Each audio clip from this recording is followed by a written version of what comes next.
Well, it's 11:32, so let's get started. We originally thought that potentially we would have a speaker up here, but we thought it'd be more fun to mix up your day with a panel.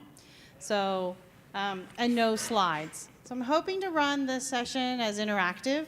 I have a panel of my esteemed subject matter experts and colleagues here with me today. Our focus is to share some of our insights from the perspective of the customers that we interact with every day. My name is Joanna Schloss. I am the subject matter expert here at Dell that covers big data and analytics, all things analytics, and I'll be the moderator today.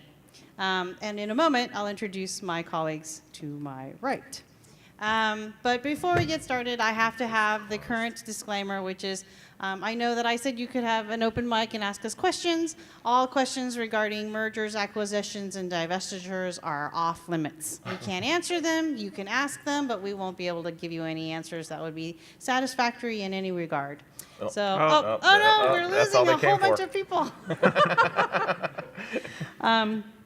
So, as I said, we're here to chat about how our customers interact with my colleagues and their experiences with big data and analytics, IoT, and cloud. And so with that, I'll introduce Chris Applegate first.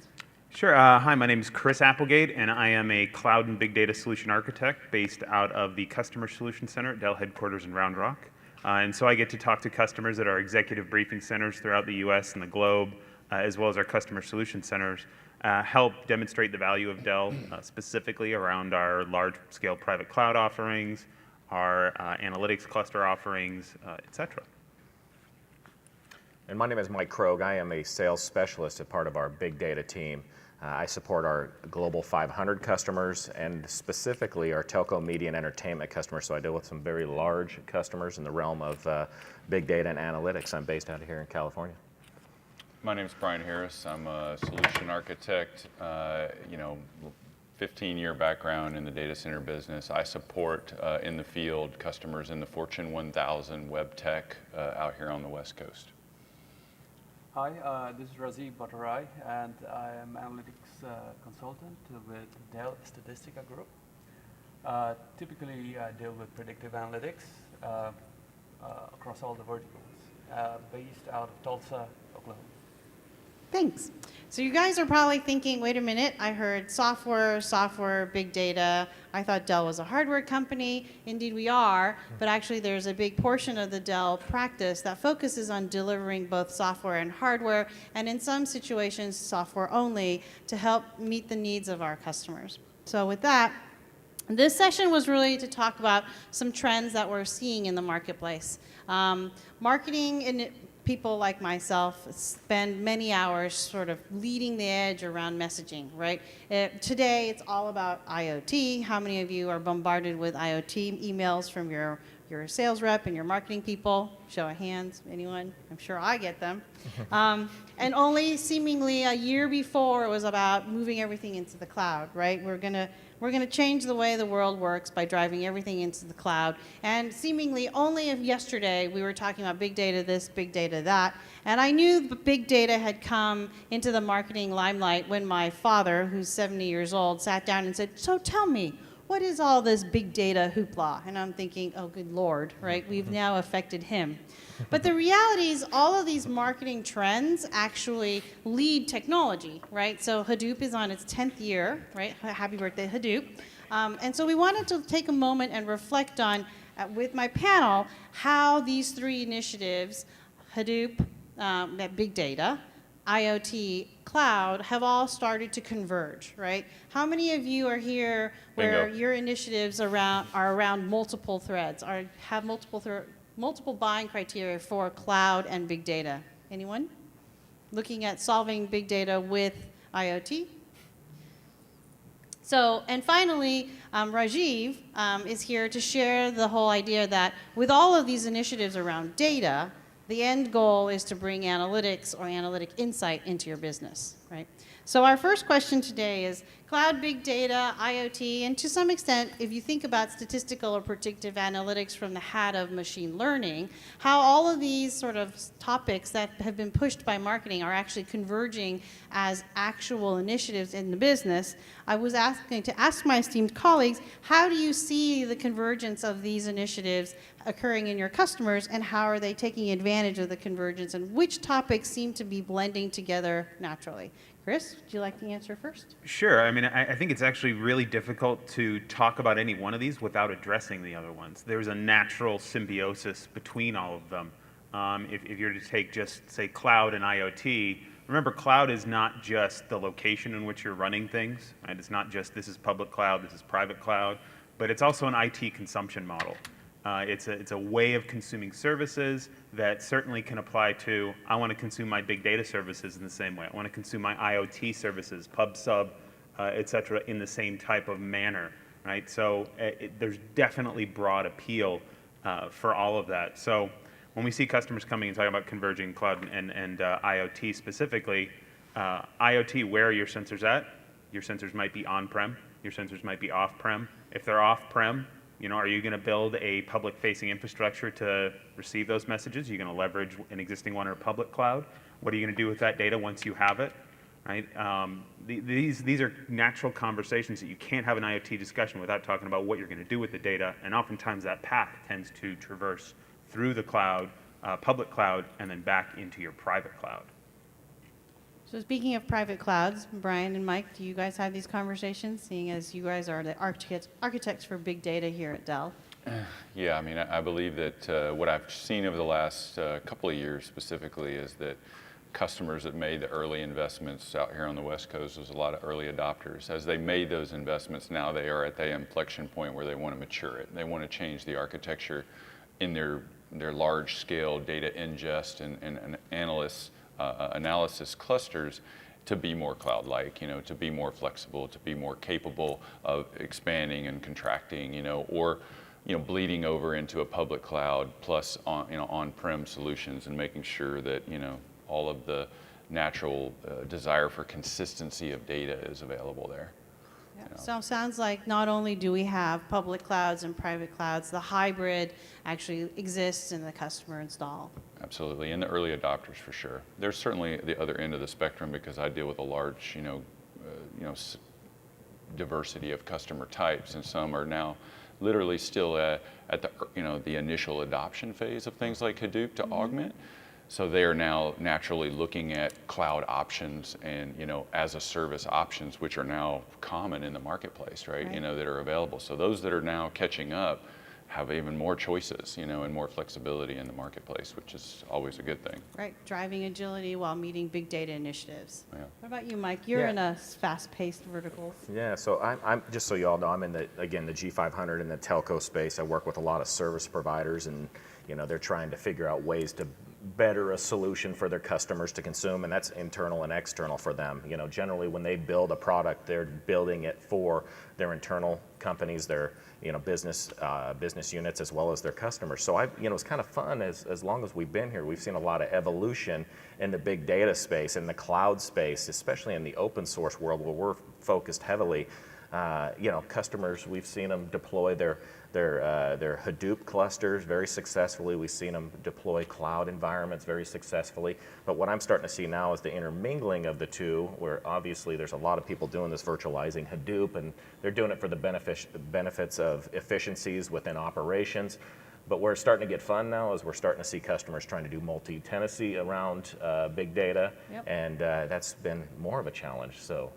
Yeah, any of you guys suffering from looking at multiple ways of deploying your Hadoop implementations and the management around that? You guys can come up here and talk to one of these guys. So, and then finally, last but not least, advanced analytics, or as some of my developers say, don't forget, machine learning is simply advanced analytics. Can you shed some light on which ones are converging? I would expect you'd see all of them. Yeah, actually all of them. So I'm from the analytics side.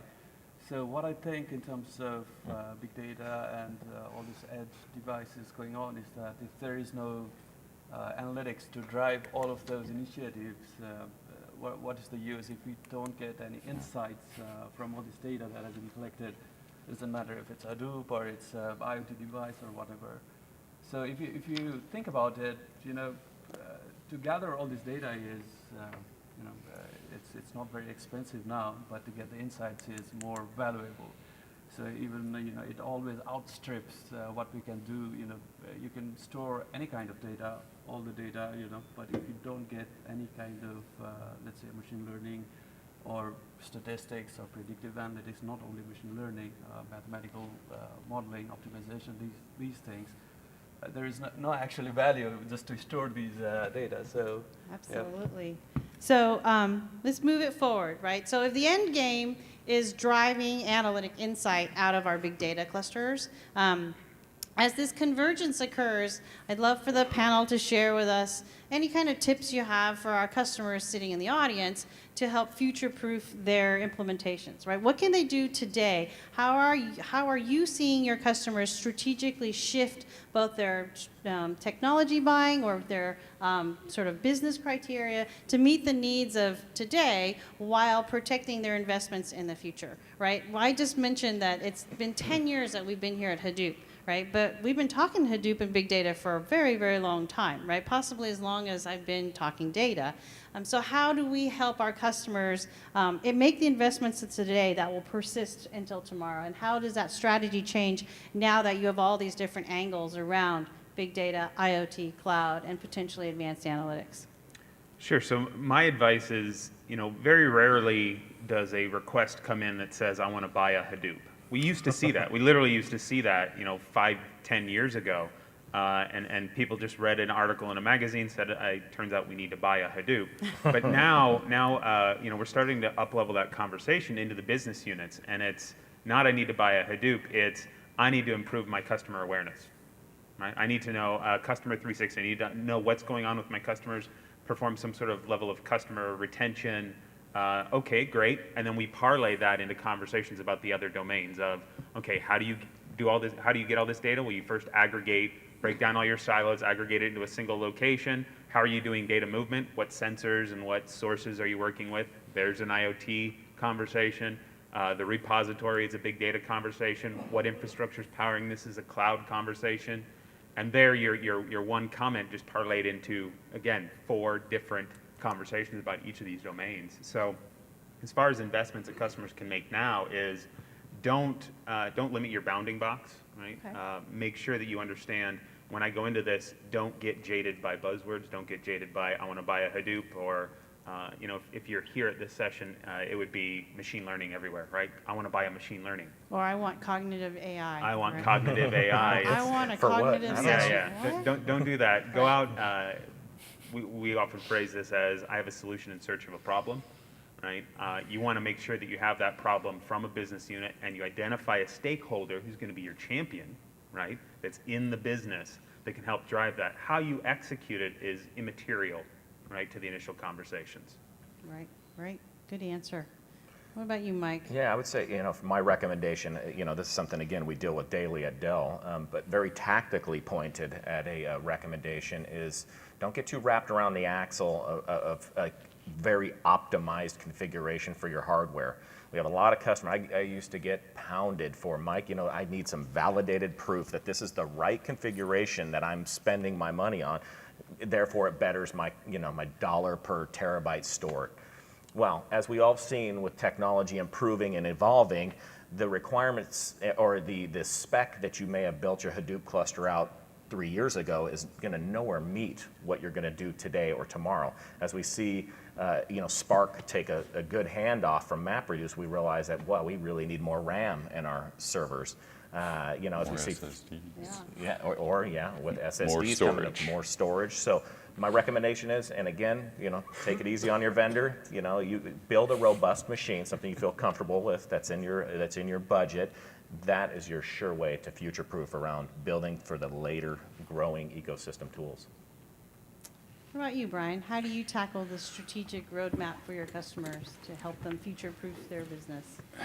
Yeah, I mean, it's going to sound sort of mundane, but a lot of times, what we do in the field with customers is really a relationship thing and a discovery thing with the customer. And when you find a customer that does want to collaborate and use some of the tools and some of the services that we have available to them to go test configurations and validate them for themselves, right?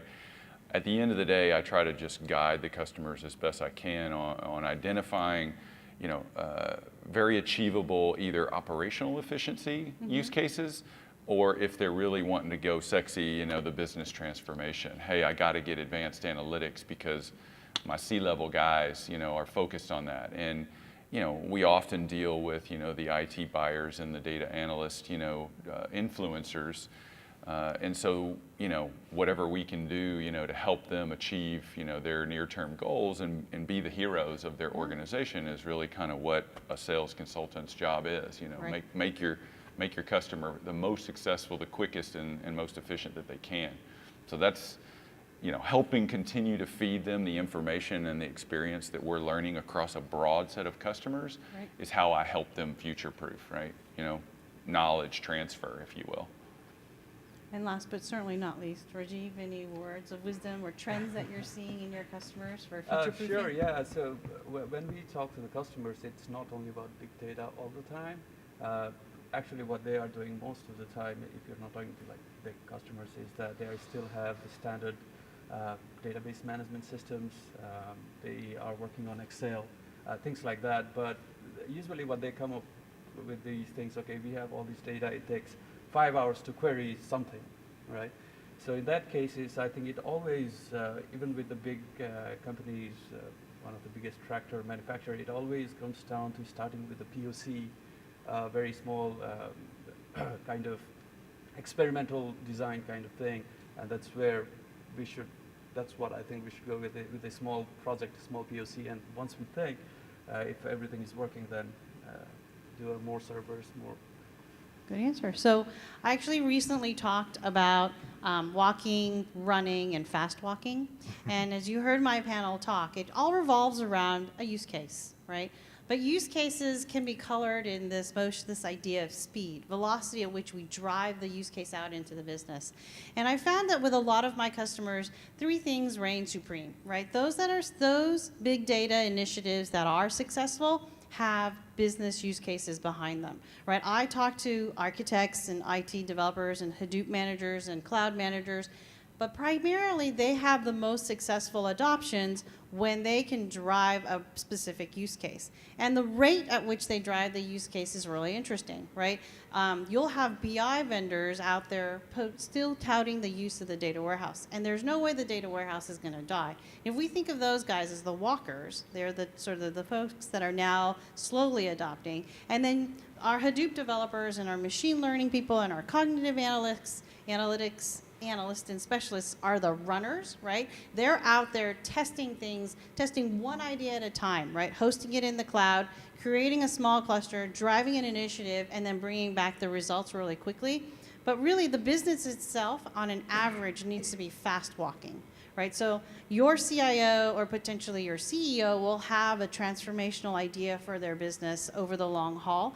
That's the long term. What can you do in the fast walking speed to drive analytic initiatives or big data initiatives or IoT initiatives at a pace where you can start to test, sort of conceptualize, test, deploy all in a very small period of time, right? Taking a page out of agile development. How many of you guys are all agile developers, right?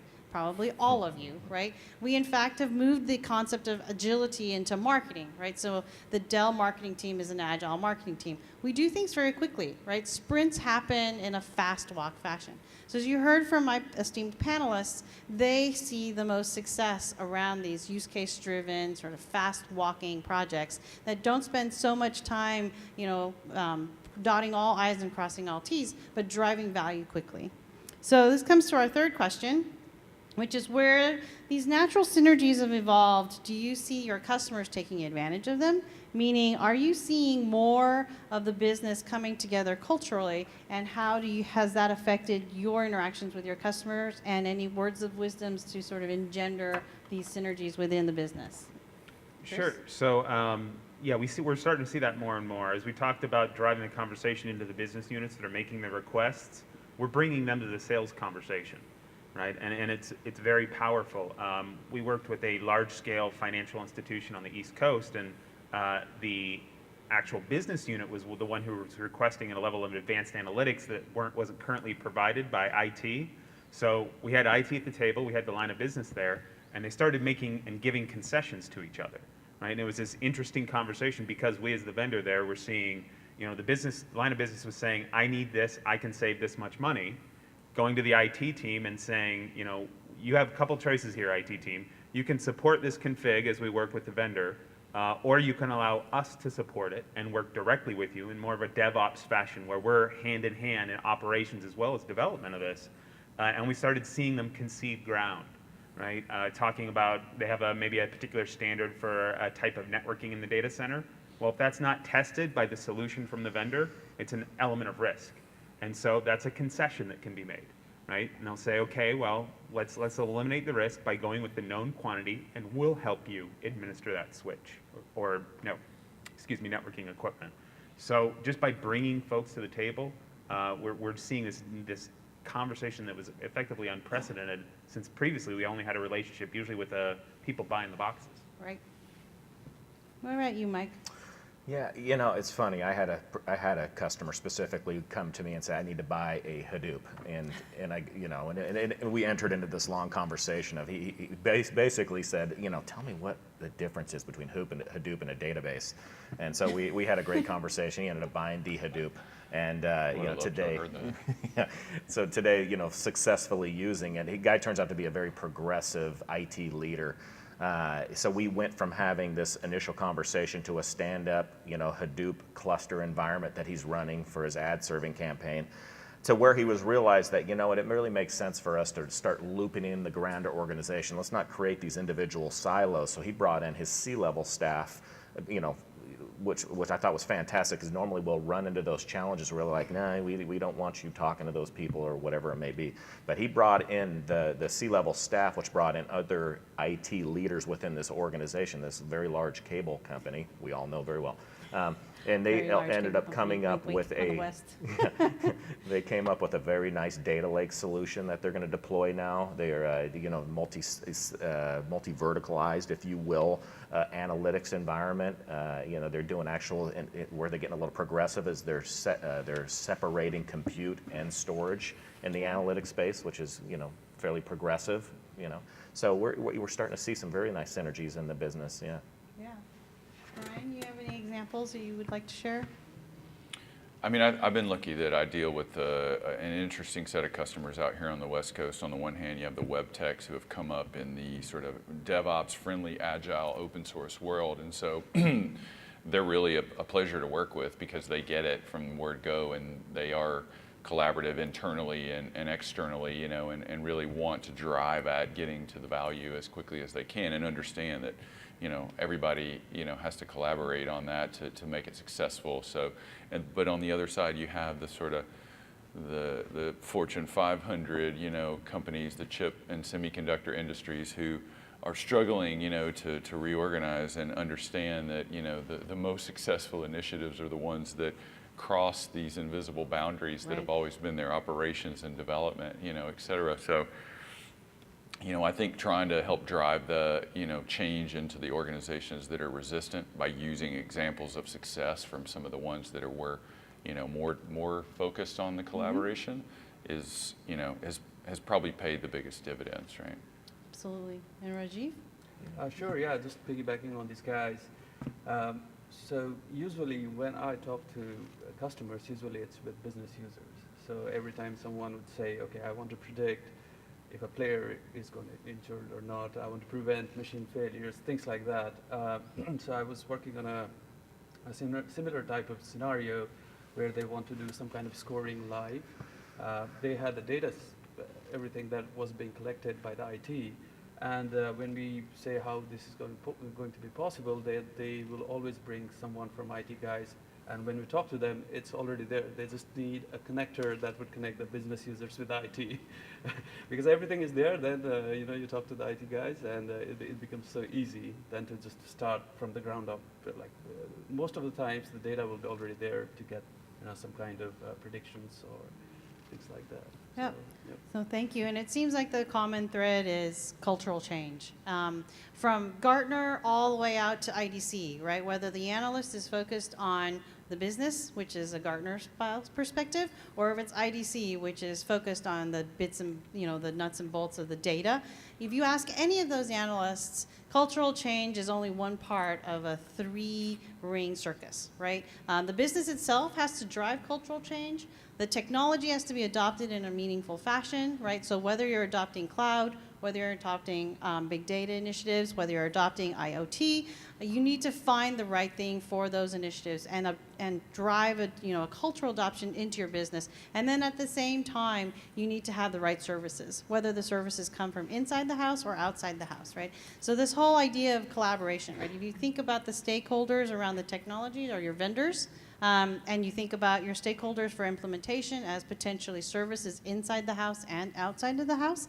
And finally, this idea of being collaborative, right? Right now, the marketplace is talking about DevOps, agility, collaboration, communities, right? How many of your community members here on both for Hortonworks, right? Are you on the Hadoop community? Absolutely. You probably aren't on just one, right? So this idea of working together to drive change into the business is the only way to go. And it's a slow change, right? So going back to my analogy of fast walking and slow walking, this type of idea is slow. And for all of you in the audience, take up the reins and champion it. I had this fabulous customer come to me and say, I need help. He had spent the last year and a half being a champion for analytics on top of a cluster for his business. And he was serving as the gatekeeper for all the business analysts that were analyzing the data. And at first, he was the hero because he was able to take care of 30, 40 customers at a time over a course of the week. But his name soon got out, and he was so helpful and friendly that he was no longer helping just 30 or 40 people. He was helping 100 people, 200 people, and the queue got larger and larger. And he says, now I get hate mail.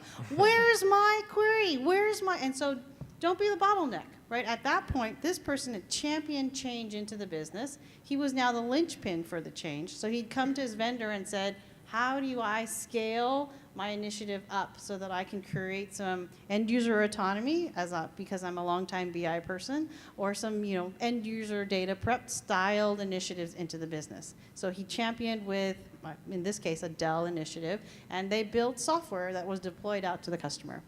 So on to the final question, which really sort of tries to wrap it all up. So with all these marketing initiatives bombarding all of us, right, how do you feel like your initiatives and the customers that you interact with are taking steps into future-proofing, right? What are the initiatives that you find that your customers have greatest success in carrying it forward, right, having that confidence? And how can the Dell organization, in this case, help some of our customers insulate their business from these changes? Sure. I'd say number one thing, exploit the resources you're given. Right? Work with your vendors to identify every asset they have that can help you.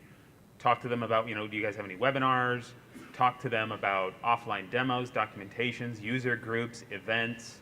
And then, again, speaking from Dell's perspective, we have something we call the Solution Center. Right? This is a place where you can actually go and see Dell product, touch Dell product, demo Dell product, do proofs of concept on Dell product at no charge whatsoever. That's a huge resource, right, for building your pre-sale strategy for evaluating any one of these topics. Right? Without having to deploy it into your own data center and find someone to set it up and all that fun stuff. Exactly. We bring the subject matter experts to that conversation, and chances are they're probably down the street from you. There's 6 locations here in the U.S. But do that, and then make sure that you work with those subject matter experts to identify, okay, how are other folks implementing big data and cloud strategies today? Can you give us 3 or 4 case studies and examples and see and pick elements of each one of those that you like, that you hate, and kind of come up with your own version of it. Yeah, I really honestly, I think Chris nailed it, and I would leave it at that.